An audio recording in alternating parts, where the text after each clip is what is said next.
The day you were born, the very forests of Lordaeron whispered the name occultist.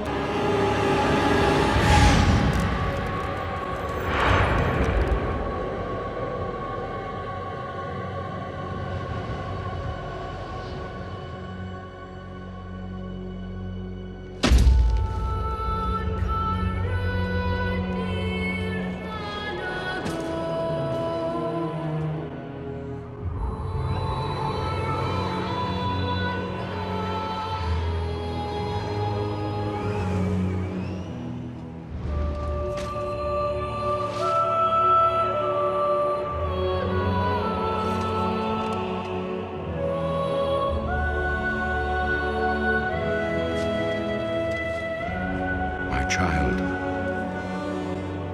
I watched with pride as you grew into a weapon of righteousness.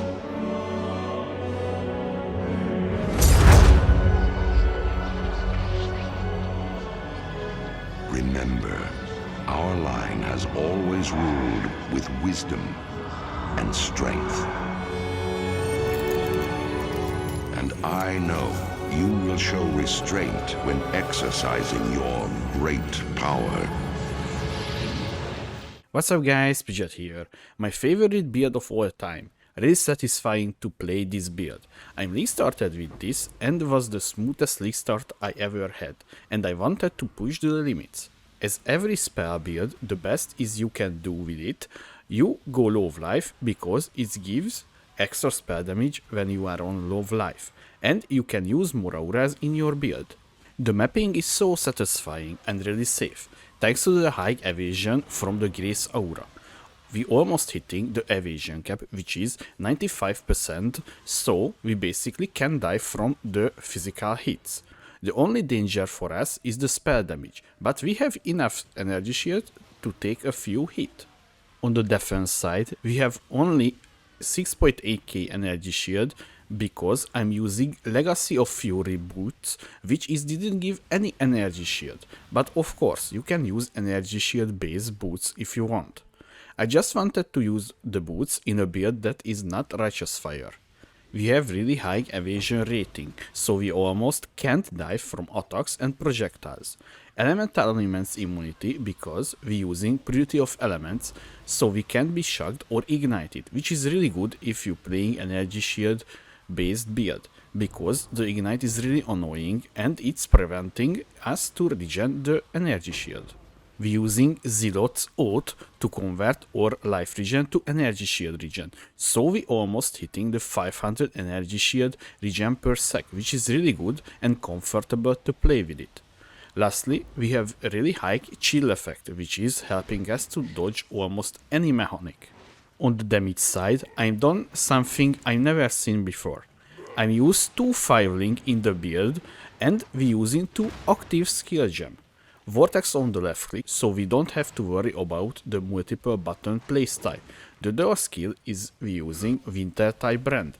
The damage is really good for a dot based build. You will not insta-face bosses, but you can dodge easily any mechanic. Using 2 curse to boost our damage, and we applying with Bane, so we don't have to press 2 extra buttons, only 1.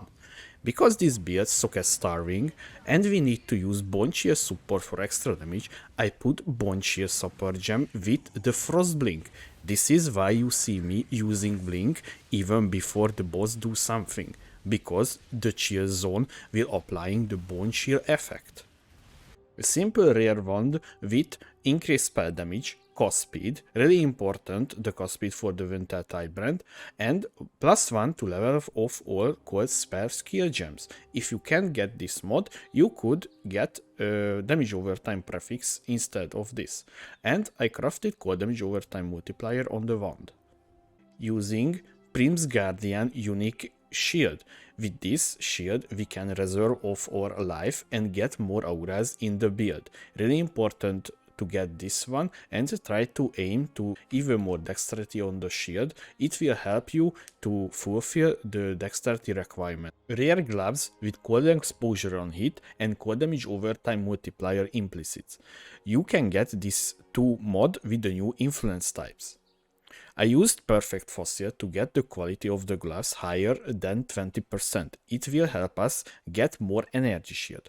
The mods we're looking for is Dexterity, a little bit of Resistance, and the maximum energy shield. I'm using Legacy of Fury unique boots. I'm only using this because this boots gives nearby enemies is scorched, so if you stay near the enemies, they will take increased elemental damage.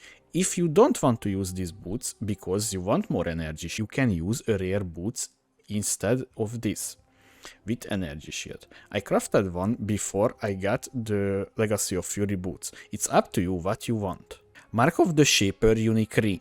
This ring is giving us increased spell damage if the other ring is an Elder item. So the other ring needs to be Elder influenced. I chose an Opal ring for the base and I used Dexterity attributes essence to get this ring because the builds need so many dexterity to use the support gems. So the mods you're looking for is Dexterity, Energy Shield, and if you can, craft reduced mana cost.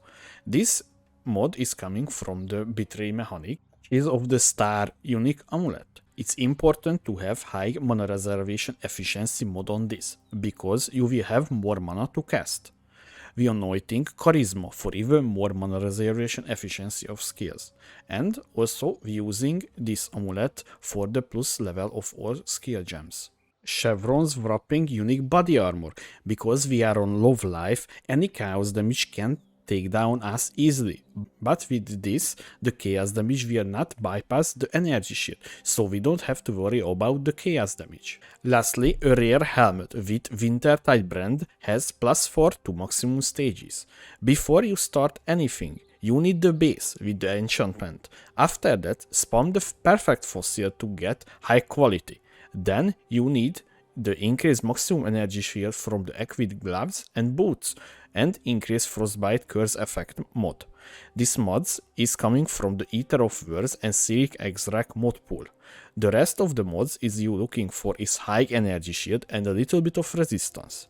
If you got a really good helmet with high energy shield but the suffix is really bad, you can use the new Eldritch currency item to reroll the suffixes, but it's important to the Ether of Words to be dominant. We're using a few unique jewel, starting with the Conqueror's Efficiency, really good jewel for the price, and it will help us to get more auras in the build and it will reduce our mana cost of our skills. The next one is Energy from Within. We're socketing the jewel here because the jewel is converting the life nodes to energy shield nodes. If I unsocketing this, it will increase our maximum life, but if I socketing here, the maximum life will become maximum energy shield. Really important to socket here and take these nodes here. Our last unique jewel is a Watcher Eye with increased cold damage while affected by hatred and gain maximum mana as extra maximum energy shield while affected by clarity. And the rest of the jewels needs to be a rare with maximum energy shield and cold damage over time multiplier. A large crystal jewel with Deep Chill, Prismatic Hurt, White Spirit Destruction, but we didn't take the White Spirit Destruction. Taking 2 jewel socket here, and we socketing 2 medium cluster jewel with Grand Design, Brand Loyalty here, and the other side it's the same, Brand Loyalty and Grand Design, and taking the jewel sockets here of course. Gem and Gemlinks, starting with the weapon, we socketing Elemental Weakness here, Frostbite, and Bane. We using Bane to applying of our curses.